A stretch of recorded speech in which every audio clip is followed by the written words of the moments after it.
Sitting here in Poets' Corner with memorials to hundreds of wonderful writers, it seems the perfect place to discuss the importance of children's literacy. Everyone assumed it was a typical royal engagement at first. A gentle summer wind wafted across Kensington Palace's manicured lawns, where media outlets and invited guests gathered for the Prince and Princess of Wales' charity address. Journalists anticipated the usual: polished speeches, a few smiles from Princess Charlotte, possibly a wave from baby George, and another perfectly staged photo op that would dominate headlines for the next 24 hours. But what happened in front of the cameras was far from routine. Prince William, tall and resolute, took a step forward, not with cue cards or teleprompters, but with determination in his gaze. Princess Catherine stood by his side, poised yet beautiful, her hand resting lightly on Charlotte's back. Prince George stood beside them,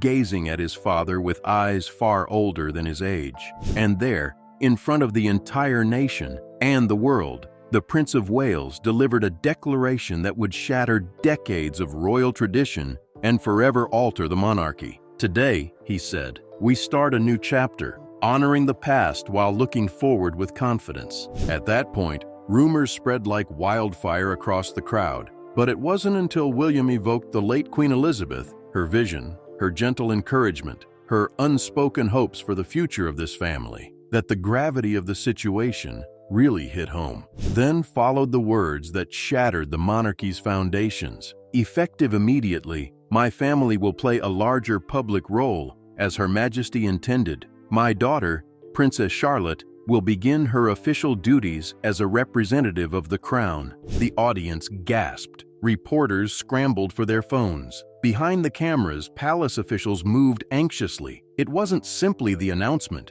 it was the symbolism. The young princess, barely a teenager, enters the spotlight with the poise of a future queen. And behind her, her parents' strong, unwavering presence. Not just heirs, but leaders. But there was more. King Charles and Queen Camilla were absent during the announcement. There is no word from the throne, no benediction from the current monarch, just silence. And in that hush, the message was deafening. Something had changed. This was not a symbolic appearance. It was a transfer of authority in spirit, if not necessarily in title. A quiet coronation for influence. The royal family had just made a significant pronouncement, and the future now belonged to William, Catherine, Charlotte, and George. Behind the royal doors, not everyone was celebrating. Rumors had been circulating beneath the glossy surface of the British monarchy for months, if not years. Whispers in Westminster, subtle changes in etiquette, and a visible shift in public mood had all pointed to one unmistakable truth: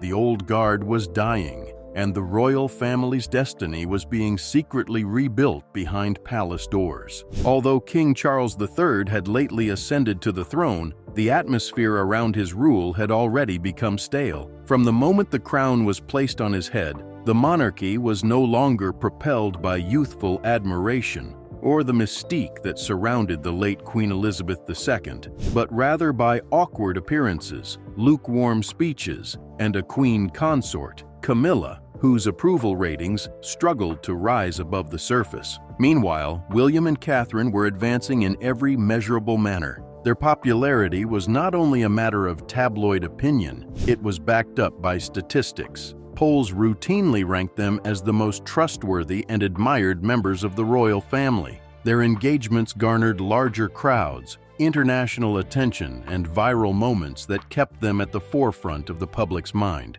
Not only did they look the part, but they also felt the part, the new face of monarchy, fresh, modern. They are unwavering in their commitment to duty while eschewing obsolete traditions. However, something more subtle was going on behind the scenes. Sources close to royal advisors began leaking details to the press, just vague enough to be denied, but specific enough to pique public interest. Briefings indicated that William had attended secret talks with senior Commonwealth leaders. Unverified sources indicate that Catherine has taken on informal advisory positions, typically designated for senior royals. There are also reports of Princess Charlotte attending media-prepared sessions much earlier than George did at the same age. Some dismissed the reports as fanciful. However, within palace circles, the movement was closely monitored, especially by Camilla, who had long worked to keep her position, not just beside the king, but at the center of royal power. Then came the Queen's rumored final letter. Before her death, Queen Elizabeth was reported to have written a series of confidential correspondence, which were kept secret and only released after her death. One letter was addressed to King Charles, one to Prince William, and another was rumored to be intended for Catherine. What did it say? Nobody knows for certain, but what is known is that shortly after the Queen's death, William and Catherine began acting differently. They appeared more confident and strategic, less deferential to Charles and Camilla. At one time, it was alleged that William declined to attend a high-level meeting hosted by Charles, opting instead to visit a children's cancer unit in Manchester, where he garnered more media attention than the king did in London that day. It was a silent insurrection, not too loud, not treasonous. However, it was deliberate. Tensions arose over the line of succession. Though Prince George remains the heir after William, there has been rising controversy about Princess Charlotte's role, fueled by the media and internal royal critics. Many people praised her charisma, command of public events, and ability to reflect the natural elegance of her mother and late grandmother, Princess Diana. Some even questioned whether the line of succession may eventually grow to give her greater authority than was planned. However, none of this had been confirmed. Behind the royal curtains, there was nothing but rumors, speculation, and quiet power whispers, until now. With a single public pronouncement, delivered by William rather than Charles, the supposition became a reality. The palace no longer felt like a cohesive unit under a single king. Instead, it suddenly had two centers of gravity: the seated king, who was gradually fading into the background, and the Prince and Princess of Wales, who bravely stepped into the vacuum. And with Princess Charlotte walking forth alongside her father, the message became clear. The monarchy's future had come, and it didn't wait for permission. The absence of King Charles III during the historic pronouncement was not simply noticeable, it was tangible. There was no word, no wave, and no pre-recorded message for the public. For a king who once spoke incessantly about his vision for a modernized crown, his abrupt departure from public life during one of the most pivotal occasions in recent royal history drew eyebrows and questions. Behind the towering gates of Buckingham Palace, a crisis was brewing. In the weeks preceding the revelation, royal insiders noted the king becoming more reclusive. Charles's public appearances were quietly canceled, attributed vaguely to fatigue and scheduling conflicts. He had always been fastidious, almost obsessive about his calendar. So when formal obligations began to disappear, it was clear that something was wrong. Initially, royal aides dismissed concerns. A top official even told the press that the king was simply taking a well-earned pause after a relentless first year on the throne. However, private insiders close to the monarch described a far more chaotic reality. They thought Charles was battling with relevance rather than disease. The reality was difficult to swallow. After decades of waiting in the wings, his time had arrived. However, rather than reveling in public love, Charles found himself in the shadow of his son. Wherever William and Catherine went, they were greeted with warmth, praise, and enthusiasm. In contrast, Charles's appearances were frequently stiff, chilly, and antagonistic, particularly when accompanied by Camilla, whose image remained divisive. Inside the palace, tension grew. The king apparently disagreed with senior advisors on how to deal with the growing momentum behind William's public image. There were rumors that Charles intended to reassert his authority with a daring Commonwealth tour or a high-profile worldwide conference, but nothing materialized. Every proposal ran into practical or political roadblocks. Then came the rumors that Charles was considering stepping aside, not abdicating or publicly resigning. However, handing increasingly more tasks to William under the cover of modern monarchy restructuring, according to some insiders, began as early as Queen Elizabeth's final months. That Her Majesty, in her private wisdom, had pushed Charles to serve as a transition monarch, preparing the people for a smooth handover to William in the coming years. But Camilla would not have it. She had waited her entire life to become queen. She had faced scandals, jeers, and humiliation, only to be sidelined just as she had secured the throne. Never. According to intimate sources, Camilla was passionately opposed to any shift in royal power that did not center on her and Charles. She saw William and Catherine's public announcement as a direct threat to the monarchy's hierarchy and an insult. Even Camilla's fury couldn't undo what had already happened. Charles, overpowered by the shifting seas, preferred to retire rather than resist. He retreated from public visibility, leaving a void that was rapidly filled by William's confident voice. The royal family had always taken pleasure in its unity, but the split was clear at this point. The king was absent, the queen consort became outraged, and the audience watched William, Catherine, and their children take center stage with admiration and optimism. Within the palace, the message was frightening.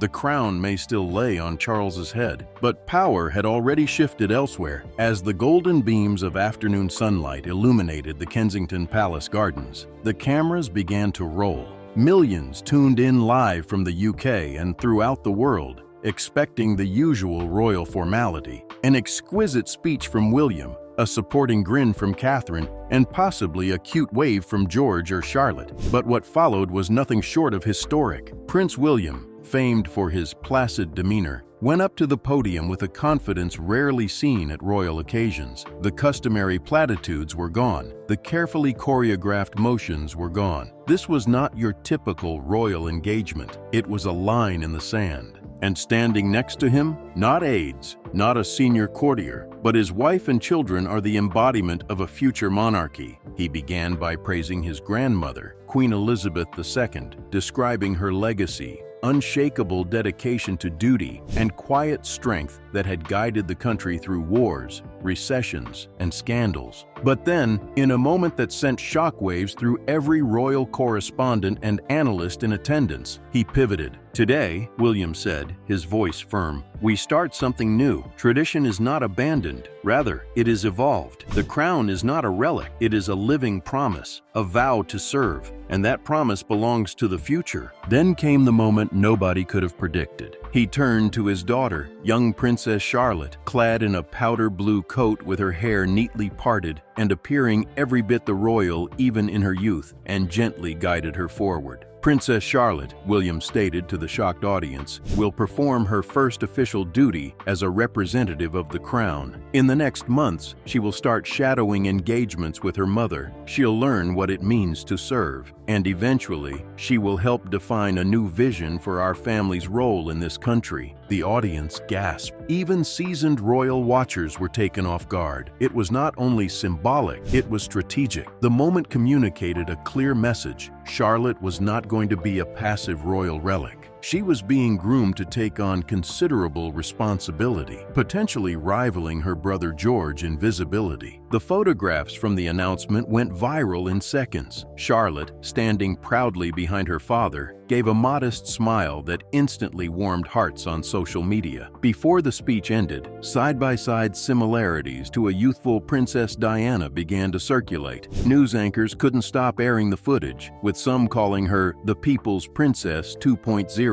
But it wasn't just about Charlotte. This was regarding William's vision. In publicly elevating his daughter, he was not only honoring her potential, but also breaking away from the conventional, male-dominated lines of royal power. Where previous generations would have kept Charlotte in the background, William brought her to the forefront, and Catherine, the embodiment of grace and restraint, stood behind them both, her hand gently resting on George's shoulder, conveying a different message. This family moves forward together. The audience yelled with approval. Comment sections were inundated with praise. Editorials praised the modern approach, describing it as the beginning of a new royal age. But as the acclaim erupted and the flashbulbs went off, palace insiders whispered about what wasn't on screen. the rage rising behind royal walls, because while the world hailed Charlotte as a rising star, one woman saw only shadows emerging. Camilla, and she wasn't amused. While the public marveled at William's family's togetherness and strength on stage, the scene behind palace doors was far from peaceful. Chaos erupted in the golden hallways of royal history, with Queen Camilla and Princess Anne at its epicenter. Two women who had spent decades building out authority inside a monarchy that was now slipping through their fingers. Camilla's temper reportedly flared up as soon as Princess Charlotte's name was mentioned during the live broadcast. According to palace sources, she was outraged, believing that William's announcement was intended to harm her and King Charles's legacy. "What rights does she have?" Camilla supposedly yelled, referring to Charlotte's elevation. "She is a child. This is insane." But it wasn't only about Charlotte. It was about what the declaration meant, the start of a new royal period without Camilla at its center. For decades, she had fought her way from national pariah to queen consort,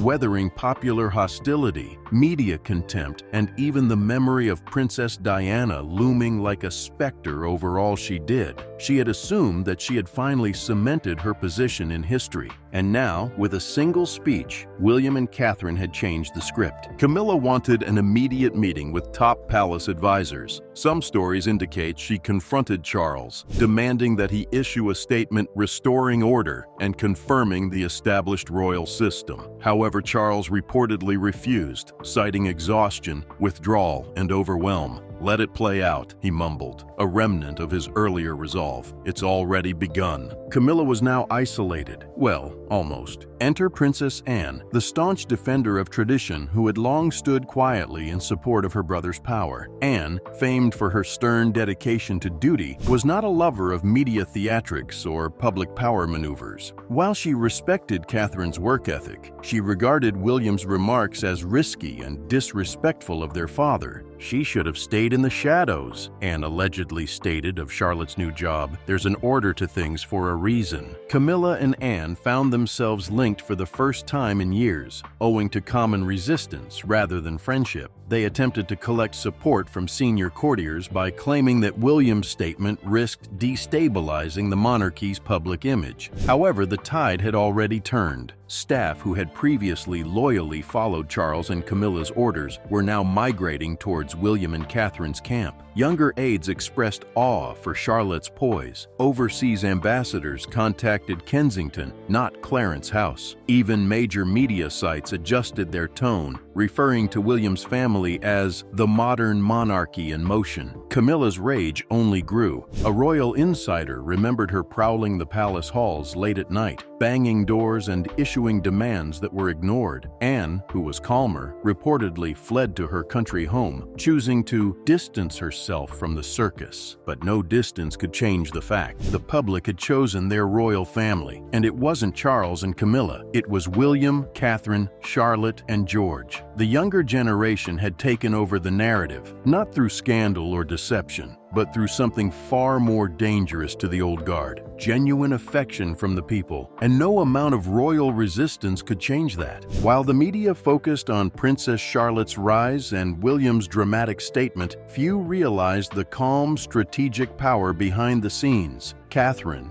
Princess of Wales, the lady who had gracefully become the genuine architect of the monarchy's future. Catherine's demeanor in public remained consistent, serene, smiling, and effortlessly elegant. But beneath that placid facade was a lady who had spent years analyzing the palace's fault lines, memorizing its rhythms, and playing the long game with unrivaled skill. And now, her strategy was exhibiting its true brilliance. This was not an accident. Charlotte's elevation, William's statement, and even the flawless optics of the family gathered on that platform had Catherine's signature. She'd witnessed the monarchy survive storms of scandal, betrayal, and generational divide. Where others held on to titles and traditions, she discreetly concentrated on connection with the public, the media, and the future. And while Camilla struggled to gain the public's grudging ungrudging acceptance, Catherine had gained genuine love, the type that couldn't be manufactured or contrived. Every visit to a children's hospice, every unscripted giggle with a terrified schoolchild, and every moment captured on camera between her and her children were all genuine, and sincerity had become her most powerful weapon. According to insiders, Catherine was in charge of managing the storm inside the palace in the days after the announcement. Camilla erupted, but Catherine kept mute. When Anne questioned the chain of command, Catherine refused to comment. Her restraint was more effective than any reply, but behind closed doors, she was far from docile. She met with William nightly to discuss public attitude, press reactions, and the next steps. Advisors loyal to Charles began to arrive at their camp, struck by her clarity of vision. Some even claimed that Catherine had surreptitiously commissioned internal polls months before to gauge public reaction to Charlotte taking on a more prominent position. What are the results? Overwhelmingly positive. This was not about ambition, it was about legacy. Catherine recognized that the monarchy could not survive just by preserving the past. It needed to evolve, to feel alive again. And in Charlotte, she saw not only a daughter, but a symbol of everything the crown wanted to be: modern, sympathetic, and commanding. Diana's spirit, Elizabeth's knowledge, and her own calm fire, all embodied in the following generation. While Camilla's crown sparkled in photographs, Catherine's power was earned, not inherited. And now it was undeniable. Those closest to her claim she never celebrated overtly. There were no boasts or smug smiles, but in private, once the cameras were gone and the palace had quieted down, she stood at the nursery doorway, watching Charlotte sleep, and allowed herself a moment of thought. This was what she'd battled for. Not glory, not in control,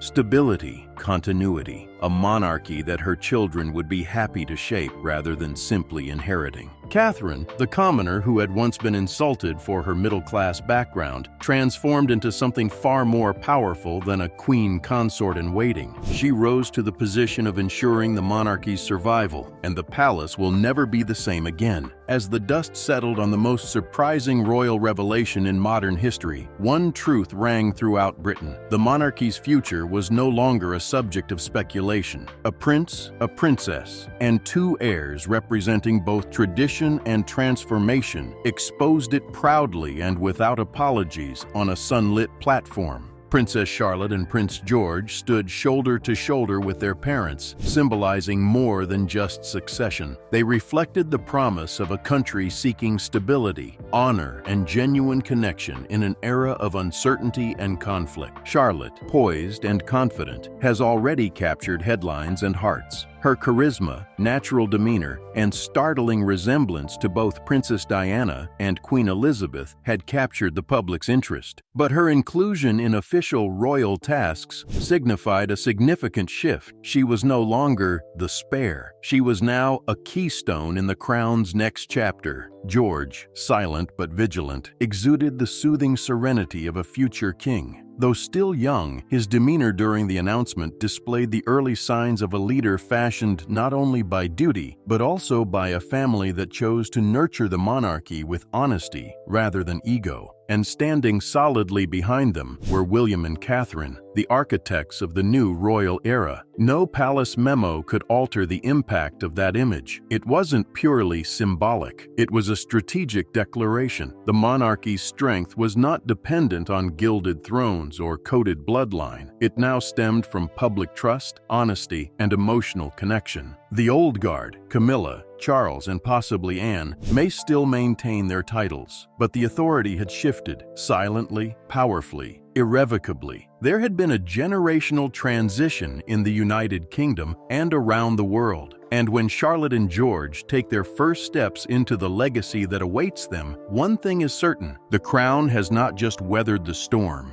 it has been reborn in the hands of its newest stars.